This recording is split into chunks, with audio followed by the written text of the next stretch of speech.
ఓకేనా? ఈరోజు శివసేన పార్టీ హైదరాబాద్ కేంద్రంగా రాష్ట్ర శాఖ ఆధ్వర్యంలో కాంగ్రెస్ పార్టీ మరియు ఇండి కూటమి విపక్షాలు మహిళా బిల్లును ఏ విధంగా అయితే ఓడగొట్టాయో, భారతదేశంలో ఉన్నటువంటి మహిళలందరినీ ఏదైతే ఓడించారో పార్లమెంటు సాక్షిగా, ఈరోజు వాళ్ళ తీరును నిరసిస్తూ ఈరోజు మేము ఆందోళన కార్యక్రమం నిర్వహించడం జరుగుతూ ఉన్నాం.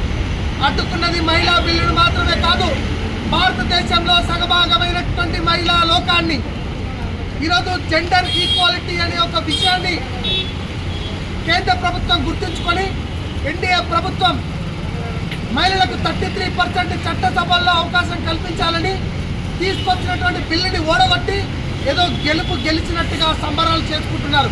మీకు సిగ్గు లజ్జ బుద్ధి ఉందా అని చెప్పి ఈరోజు శివసేన పార్టీ నుంచి నేను ఈరోజు ప్రశ్నిస్తా ఉన్నా. ఏం సాధించినారని ఈరోజు సంబరాలు చేసుకుంటున్నారు, ఏం సాధించినారని నవ్వుతున్నారు. ఎవరిని అడ్డుకున్నారు? మహిళలను అడ్డుకున్నారు. అడ్డుకోవడం వల్ల జరిగే నష్టం మీకు తెలుసా? రాజకీయ ప్రయోజనాలను దృష్టిలో ఉంచుకొని పార్లమెంట్లో మహిళా బిల్లును ఓడగొట్టి ఈరోజు గెలిచినట్టుగా భావిస్తున్నటువంటి నాయకులారా ఖబర్దార్. నారీ శక్తిని అడ్డుకున్న, మహిళా లోకాన్ని అడ్డుకున్న, జెండర్ ఈక్వాలిటీని అడ్డుకున్న ఒప్పుకునే ప్రసక్తి లేదు. ఖచ్చితంగా మహిళా బిల్లును చట్టసభల్లో పెట్టి తీరుతాం, గెలిపించుకుంటాం. చట్టసభల్లో 33% మహిళలని పార్లమెంట్కి, అసెంబ్లీకి తీసుకుపోయేందుకు ఎన్డీఏ కూటమి కంకణం కట్టుకున్నది. ఖచ్చితంగా బిల్లును పాస్ చేస్తాం. ఏ విధంగా చేస్తామనేది సమాజానికి, ప్రపంచానికి చూపించి మరి చేస్తామని చెప్పి ఈరోజు మేము సవాల్ చేస్తూ ఉన్నాం. మహిళా బిల్లుని ఓడగొట్టినంత మాత్రాన మీరు గెలిచినట్టు కాదు.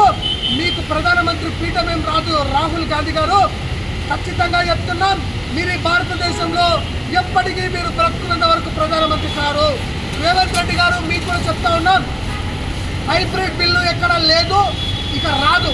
మహిళా సాధికారతను అడ్డుకుంటే రాబోయే ఎలక్షన్స్లో కాంగ్రెస్ పార్టీకి బుద్ధి చెప్పడానికి తెలంగాణ ప్రజలు సిద్ధంగా ఉన్నారన్న సంగతి కూడా గుర్తించాల్సినటువంటి అవసరం ఉన్నదని రేవంత్ రెడ్డి గారికి ఈరోజు హెచ్చరిస్తూ ఉన్నాం. మహిళలు ఏం పాపం చేసినని ఈరోజు మహిళల బిల్లు అడ్డుకుంటా ఉన్నారు. ఏం నష్టం జరిగింది? మహిళా సాధికారత ఈరోజు చైతన్యవంతమైతే ఏం నష్టం జరుగుతుంది? 33% బిల్లు పెరిగితే, డీలిమిటేషన్ జరిగితే సౌత్ ఇండియాకు ఎక్కడ అన్యాయం జరగదని పార్లమెంటు సాక్షిగా ప్రధానమంత్రి, గృహమంత్రి, ఎన్డీఏ పక్షాలు చెప్తున్నప్పటికీ కూడా 33% బిల్లు అమలు కావద్దని చెప్పేసి మీరు మీ విపక్ష కూటమిలో చేసినటువంటి దుర్మార్గమైనటువంటి చర్యని సభ్య సమాజం, మహిళా సమాజం గమనిస్తున్నది.